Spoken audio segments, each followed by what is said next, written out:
নামাজের কথা আমলে আছে, নামাজও আছে, নবীর মহব্বত আছে, সুন্নতের আমল আছে, সবকিছু ঠিক আছে। দান খয়রাত করি, হজ করছি, মাশাআল্লাহ। এলাকার মানুষ আমরা দানবীর ডাহে যা কিছু লকব থাকার সব পাইছি।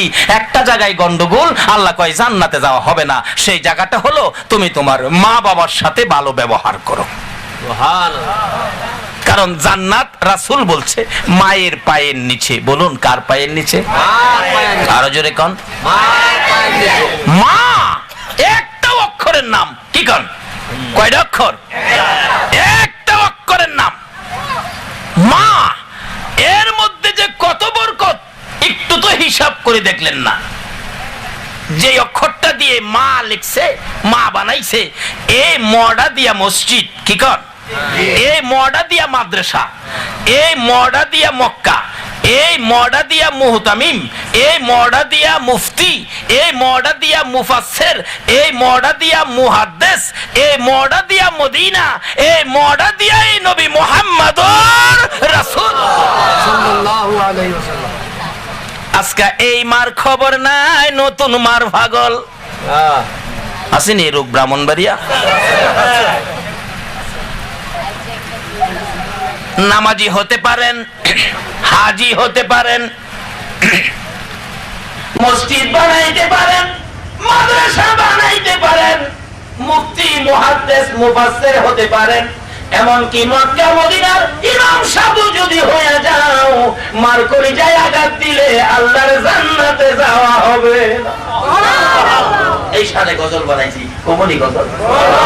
মা বাবার কথা মতো যে জন চলে না, মা বাবার কথা মতো যে জন চলে না, আল্লাহ নবীজির দয়া তারা পাবি না। হায়রে আল্লাহ নবীজির দয়া তারা পাবে না। মা বাবাকে দুঃখ দিলে নামাজ রোজা যায় বিফলে, মা বাবাকে দুঃখ দিল নামাজ রোজা যায় বিফলে, মার কলিজায় আঘাত দিলে খোদা সহে না, মার কলিজায় আঘাত দিলে খোদা সহে না, আল্লাহ নবীজির দয়া তারা পাবি না। হায়রে আল্লাহ নবীজির দয়া তারা পাবে না। বাবারা ভাইয়েরা, মারে আঘাত দিয়া নামাজ পড়েন না, কোনো লাভ হইতো না। মাদ্রাসা বানায়েন না, কোনো লাভ হইতো না। লাভ হইব যারা লেখাপড়া করতেছে তাদের, লাভ হইব যারা নামাজ পড়তেছে তাদের। আমাদের কোনো লাভ নাই। কেন? আসল জায়গায় গন্ডগোল। আচ্ছা বলুন তো, বাসায় যত দামি তার, একবারে কি কেবল জানি বালা তার বলে, হেই কেবল তার লাগাইছেন, বাতি আনছেন সব আমেরিকার থেকে, সুইস আনছেন সব লন্ডন থেকে। এই দেশে কোনো জিনিসই নাই, সব বিদেশি। বাতি দিয়ে ঘর একেবারে সবকিছু কমপ্লিট, কিন্তু লাইনের সাথে তারের কানেকশন নাই। এই ঘরে জীবনে বাতি জ্বলবো? যে যা কিছু করেন, আমল আখলাক চরিত্র পাগড়ি টুপি মাথায় দাড়ি যা কিছু আছে সব ফিটফাট, কিন্তু মারে বাদ দেয় না। আল্লাহ কয় আমার জান্নাতে জায়গা হয় না। জান্নাতে যাইবা নবীরে জিগাও। বলুন কারে জিগাইতে কইছে? ওই তো কোরআন শরীফ, ওমাই ইতির রাসূলা ফাকাদ আতা আল্লাহ। তোমরা আমার রাসূলের কথা মানো। নবী গো, জান্নাত কই পামু গো নবী, কই পামু? আপনি কইয়ে দেন। আল্লাহ কইছে আপনি কইতেন। নবীজি বলতেছে তোমার মায়ের ভাইয়ের নিচে জান্নাত। বলুন কার ভাইয়ের নিচে? ডাকটা দেন না, কার ভাইয়ের নিচে? একটা অক্ষরের ডাকো, কত মজা। ও মা, অনের হুলাফান এই মাও দুশ্মন বানাইয়া থে রাখছে। আছে না এরকম শোনার? শেষ, সব শেষ। মেন সুসে গন্ডগোল। মারে কষ্ট দিয়ে অন্য মানুষ আছে না?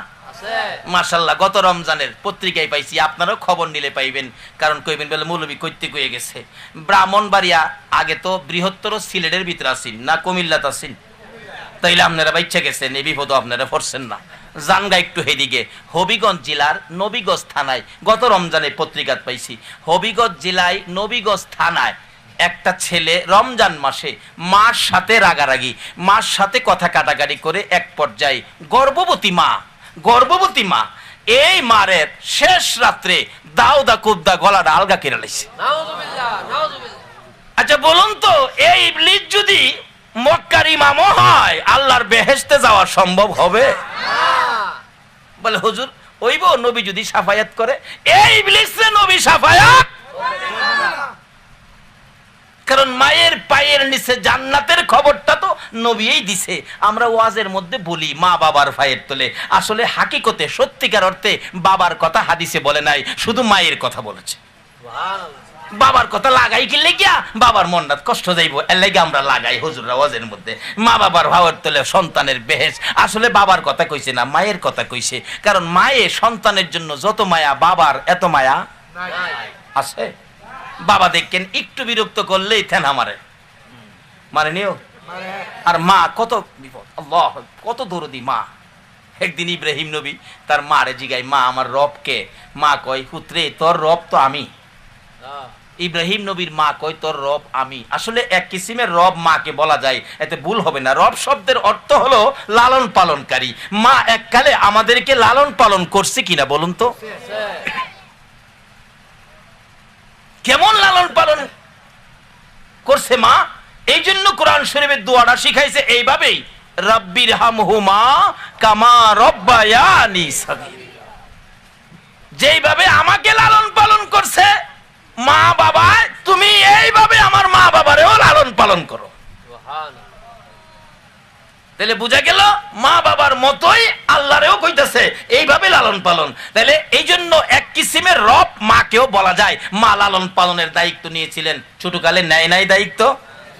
অহন তো আইন হয়ে গেছে গা সরকারের, ছেলে হোক মেয়ে হোক 9টা হইলেই যথেষ্ট। আগে তো আরো বেশি হইতো না। কুমিল্লা মাহফিলে গেলাম, এক মুফতি সাহেব, সাদা দাড়ি সাদা চুল সবকিছু সাদা, মুরব্বী বাবার বয়সের, হাত মিলাইলাম। আমার জিগাই, হুজুর আপনি কি তুফাজ্জল? জি আমি তুফাজ্জল। জিগাইলাম, বাবা আপনার বাড়ি তো এইদিকে? হ্যাঁ আমার বাবা বড়ুরা বাড়ি আমার বাবা। জিগাইলাম, হুজুর আপনার ছেলে মেয়ে কয়জন? উনি খালি হাসে, কয় না। আরে বাবা ছেলে মেয়ে কয়জন বলেন না। বাবা রে কইতাম কি, কইলে তো আপনিও হাসবেন। জিগাইলাম কয়জন? আল্লাহর মাল 20 জন। যদি মিথ্যা কই তা হিজিব বাড়া খাইতে লাইব হাসরের দিন। কয়জন? তা আমিও হাসি। কয় দেখছেন আমি কইছি না আপনি হাসবেন? বাবা 20 জন হইলে কি বো, লেখাপড়া শিখাইছি, বড় বড় আলেম বানাইছি, বিদেশে আছে, সাথে বিবি সাহেব সাথে দেলাইছি, এই বেজাল বোতাল রাখতে রাজি না, যার যারটা লয়ে যাও। আচ্ছা অহন যদি আইন ছেলে হোক মেয়ে হোক কয়টা যথেষ্ট? মাশাআল্লাহ ব্রাহ্মণবাড়িয়া হিসাব জানে, কয়টা যথেষ্ট? তাহলে যা এটা খুব মানেন আপনারা। হেই বেটার তো মুফতি সাহেবের তো ছেলে মেয়ে 20টা, আর আপনারা কইতাছেন 2টাই যথেষ্ট। আচ্ছা নেন ভালো, 2টা যথেষ্ট হইলে 2টাই রাখেন, আমি আর না হইলে কি করবো? সরকার যখন কইছে সরকারে মানেন আপনারা, আমার দোষ নাই, পরে বিপদে পড়লে আপনারা পড়বেন। যাই হোক বেচারা 2টা যথেষ্ট, এবার আর হইছে 20টা। আচ্ছা এই আইনের পরে যদি এরকম 20টা সন্তান অহনে কেউ হয়, সরকার হেরে কি করব? তাল ফুট্টি ভাড়াইতো না?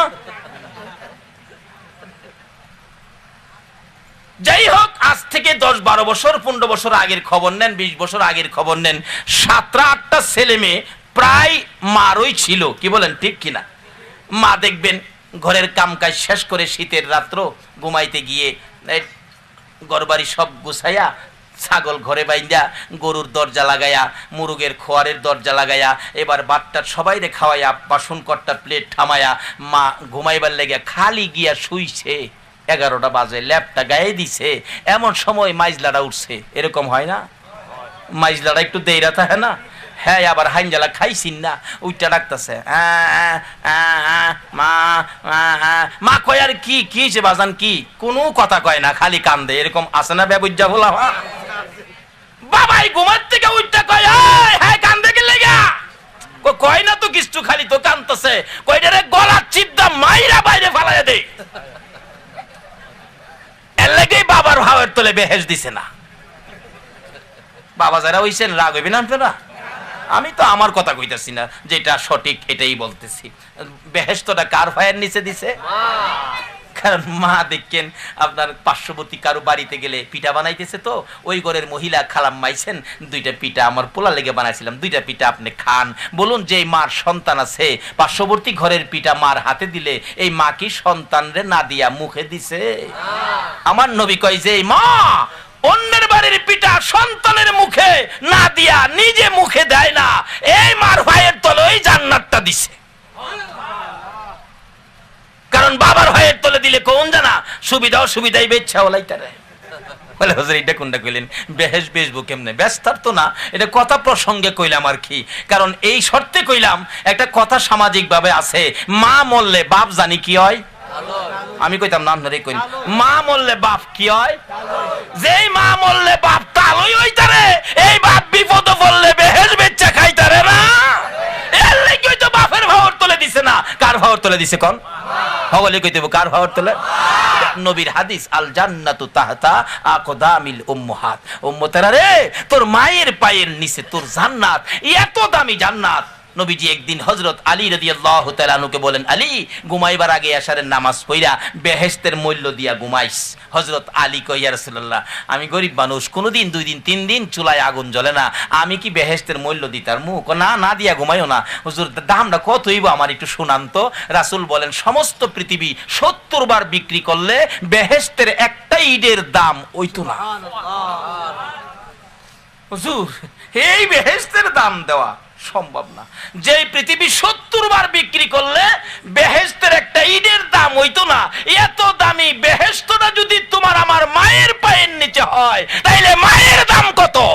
সুবহানাল্লাহ।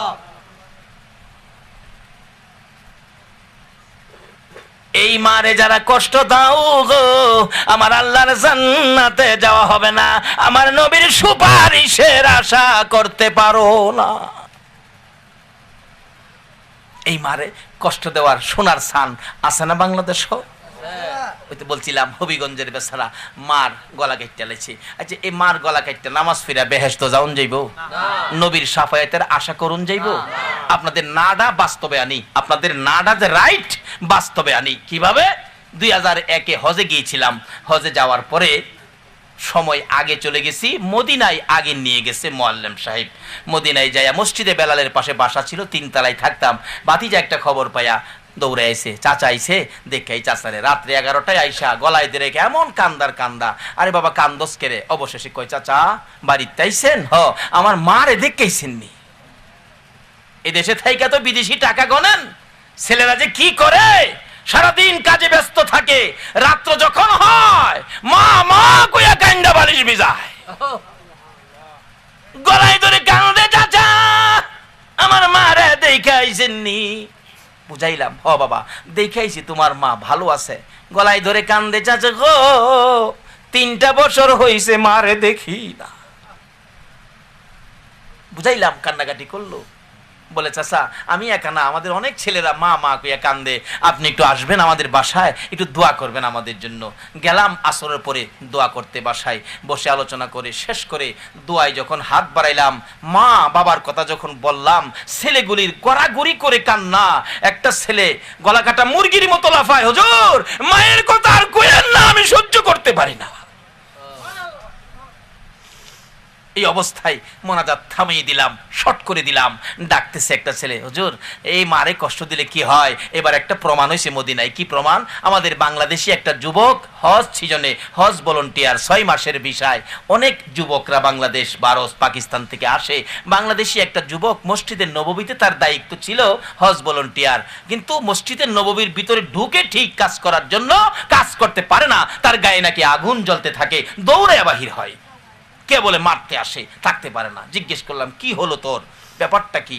রাত্রে অবশেষে কাঁদতেছে আর বলতেছে, তোমরা আমারে দেশে পাঠায়া দাও, মসজিদের নববীতে চাকরি করা সম্ভব হবে না। কেন?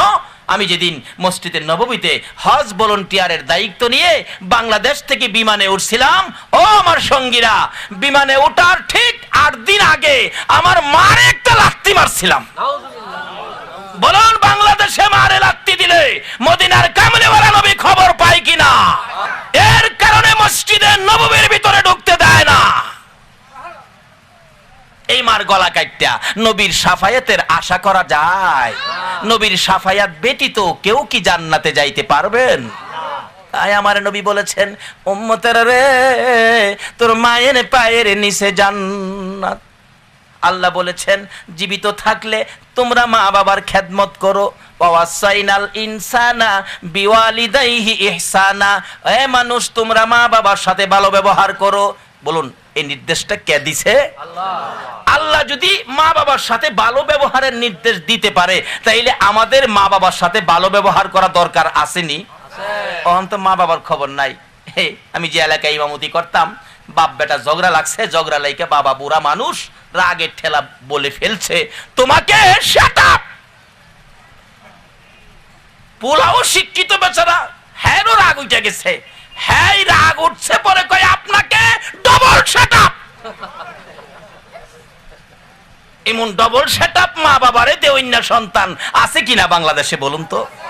কিন্তু মা বাবারে ডবল সেটআপ দিলে নবীর শাফায়াতের আশা করা যায়, আমার আল্লাহর রহমত পাওয়ার আশা করা যায়।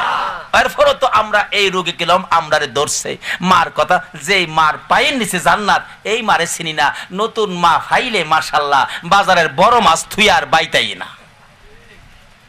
বাস্তবিক ঘটনা, এটা কোরআন না হাদিস না, আপনারা প্রশ্ন করলে এটার জবাব দিতে পারবো না। আমি ময় মুরব্বীদের মুখে শুনেছি আর কি এই ঘটনাটা কি ছিল, এক শাশুড়ি আসলে জামাই বাজার থেকে সবচেয়ে বড় রৌ মাছটা কিনছে, বাড়িতে নিছে, বিবি ফাড়াইলা রান্দাস খা, রোজগার করি কাল লাগিয়া।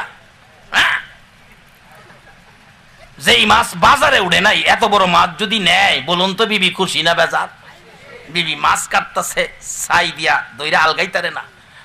ছেলের মা যায় বলতেছে বউ গো এত বড় মাছ তো আমার পোলাই জীবনও আনে না, আজকে যখন মাছটা আনছে তোর মারু সিলাই, বউ তোর মারু সিলাই যখন আমার পোলাই বড় মাছটা আনছে, মাছের মাথাটা কইলাম আমারে দিস।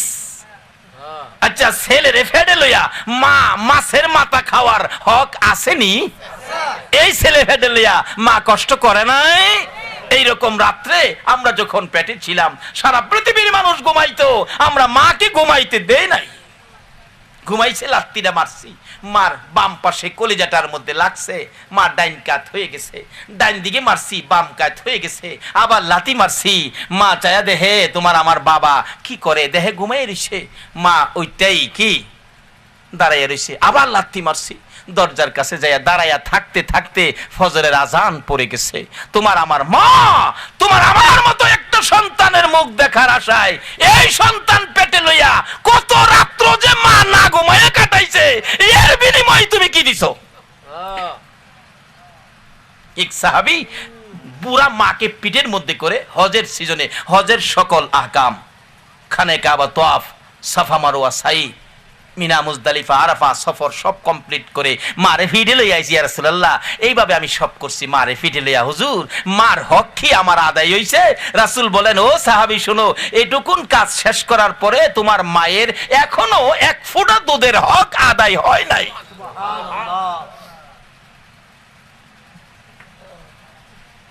কারে হুজুর বানাইছো, কারে পীর বানাইছো, কারে মুরিদ হইছো, কোন দলে ভর্তি হইছো, সব দল ছেড়ে দিয়ে মায়ের পায়ের নিচে আসো, না হয় আল্লাহর জান্নাতে যাওয়া হবে না। হুজুরে যেটা কয় এটাই শুনে, মার কথা শুনে না। আছে না এমন বেজাল্লা ফুলাবান? বাবারা কষ্ট হইতেছে আপনাদের? আর আধা ঘন্টা সময় দিবেন? জি না, আধা ঘন্টা, 1 ঘন্টা ওই বেড়া 1 ঘন্টাই বলে। আর যদি বাইরা জায়গা বাবা রে, আরো বেটা দি, আরো বেটা কতক্ষণ হিসাব দিনছে? সারা রাত বলে, সারা রাত বলে বেড়া, ও সারা রাত থাকবেন? মিশা কথা কেন না? আচ্ছা দেহি কে কে সারা রাত থাকবেন, হাত তুলে দেখায় না আমারে। মাশাআল্লাহ, অনেকে হাত তুলছে না, তাহলে এতে বোঝা গেল হেরা সারা রাত থাকতে। আরে বাবা যারা হাত তুলছে হেরারে তোলে, আমি সারা রাত থাকতাম না, আমিও তো পারতাম না প্রত্যেক দিন মাহফিল তবে কইবেন হুজুর আমনে না পারলে, কারণ আমি তো হাত তুলছি না, কারণ আমি সারা রাত ফাটতাম না। বলে হুজুর আমরারে হাত তুলালেন কি লেগা, অন সারা রাত তখন লাগবো বাবা রে, মাফ চাই, ফাটতাম না। বলে আমরারে তুলাইলেন, এতে আপনারা ঠগেন নাই। আল্লাহ জিগাইতাছে কিরে হেরা দিয়ে হাত তুললো কি লেগা, আচ্ছা আল্লাহ কি দেখে নাই কি লেগা, এরপরও জিগা ক ফেরেশতারা কই কোথা গো, এরা বলে সারা রাত ওয়াজ শুনবো এলাকে হাত তুলছে, কত ভালো কত ইত্তো ভালো কাজ ইত্তো। ফেরেশতারা কো না হুন তো না তো, একটু পরে যাইবো গা। আল্লাহ করে যাইবো গা হেটা না, কইছে কি হাত তুললে কইছে সারা রাত ওয়াজ শুনবো। আল্লাহ কথা এলে শুন, এই যে সারা রাত ওয়াজ শোনার নিয়তে হাত তুলে বলছে সারা রাত ওয়াজ শুনবে, থাকুক বা না থাকুক, সারা রাত ওয়াজ শোনার নেকি আমি আল্লাহ তাদেরকে দান করে দিলাম। যা অহন যারা হাত তুলছে না, ঠগাটা খাইছে না।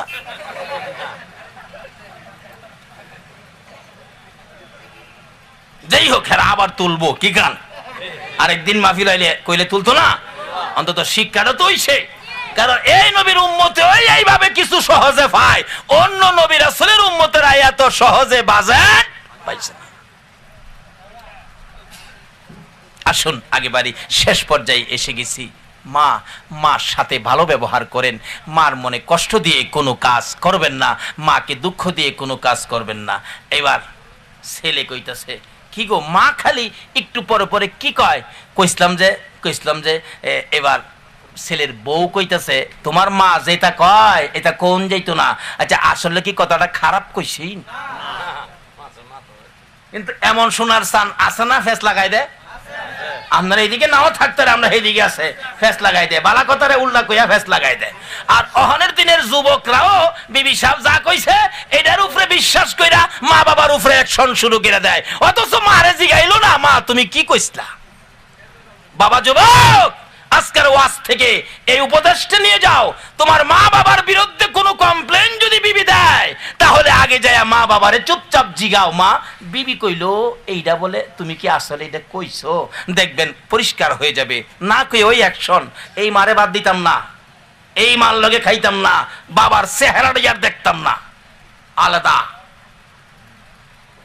ছেলে কই কি কইছে মা, দায়িত্ব ফিসে নিয়ে কয় তোমার মা কইছে, তোমার যে বইরে গেছে গা অনেক দিন হইছে না, তোমার মা কইছে এই বয়সে তোমার মারে বলে একটা বিবাহ দিতা, নাউজুবিল্লাহ করুন। আচ্ছা আসলে কি মা এটা কইছিন, দেখছেন কইছে একটা, ও নাইছে আরেকটা।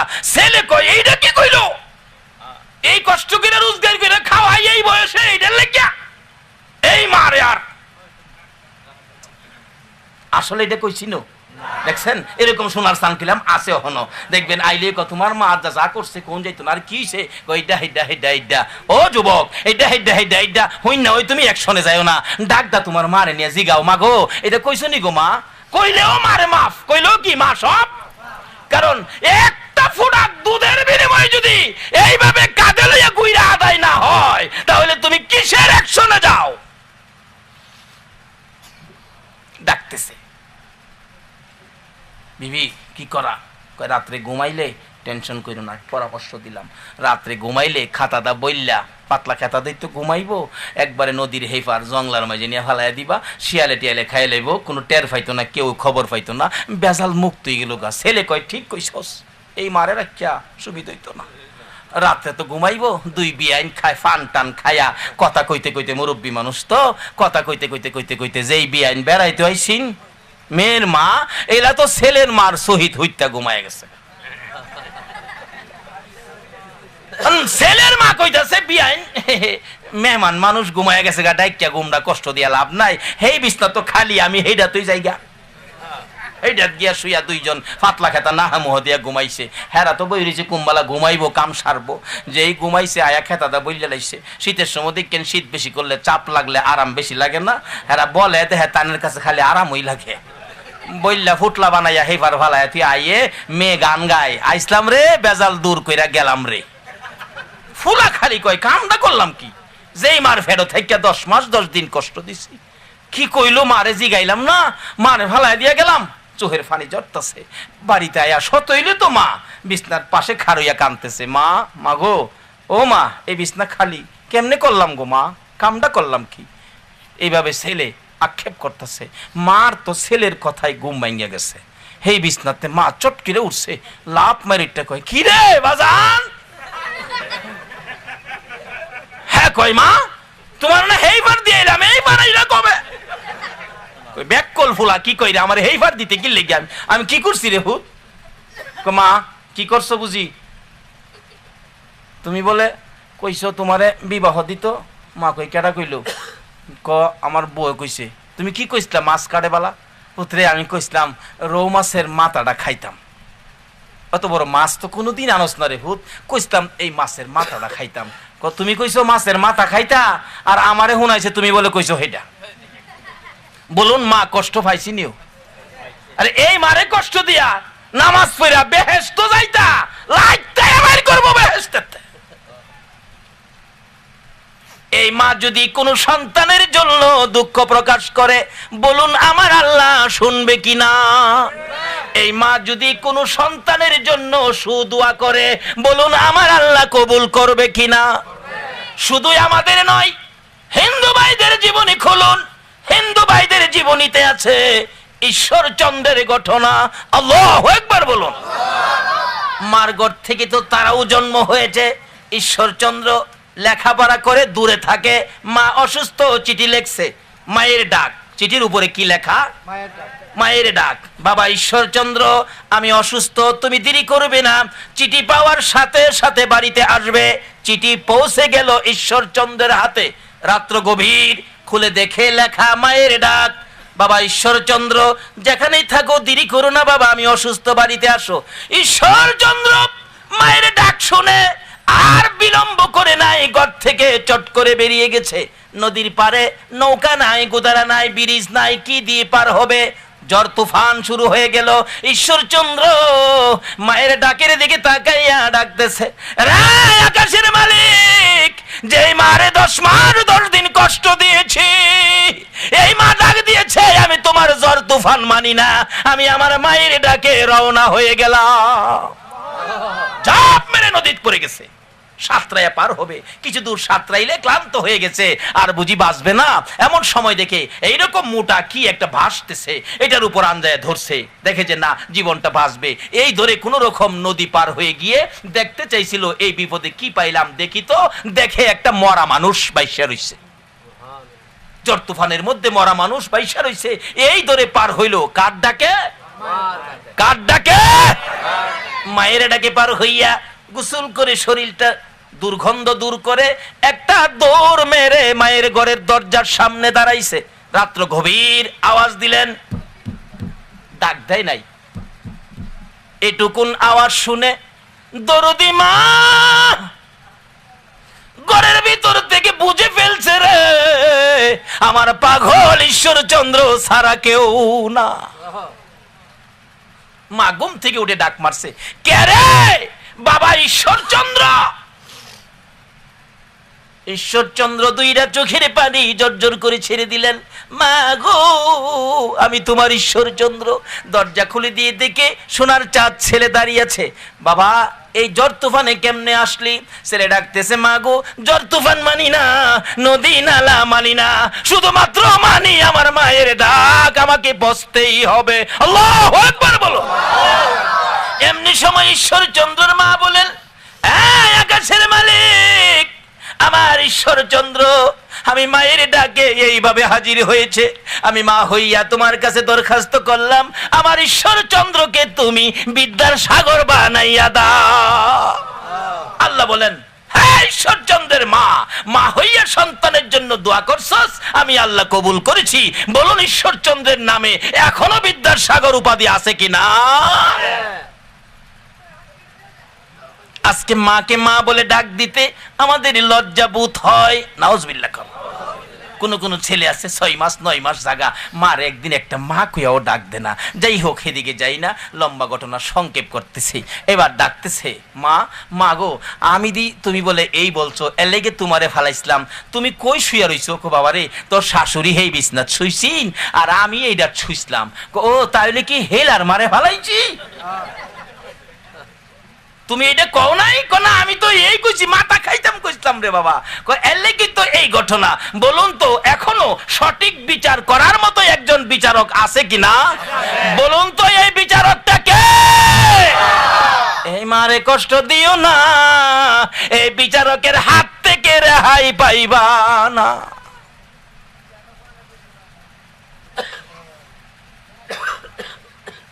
এবার বেটা বাড়িতে গিয়া কয়, মা তোমার এইটা কইছে, তোমার বিচার করছে আল্লাহ, দেখা যা তোমার এই কথার বিচার কে করছে, আর হেলার বিচার করবো আমি।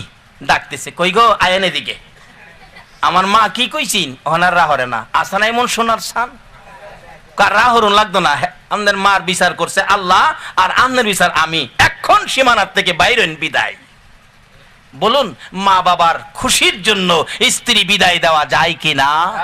জানি এটা কইলে আপনারা রাগ হইবেন, হুজুর মা বাবা বাদ দিলাম, স্ত্রী ছাড়তাম না, অহন ফোরছে হেই রোগে। বাবা রে, যদি নবীর কথা মানো তাহলে এই কথাই যাইতা না। নবী কি বলছে, জান্নাত কার পায়ের নিচে? মায়ের কথা কেন বললেন? মা যেই কষ্ট আমাকে আপনাকে পেটে নিয়ে করছে, এই কষ্ট দুনিয়ার কেউ করে নাই। একটা মা, আমি শেষ দিকে যাচ্ছি, বাবারে মারে কষ্ট দিও না। নবীজি শুধু কষ্টের কথা বলছে, এটাই শেষ নয়, মায়ের পায়ে নিচে জান্নাত, এটাই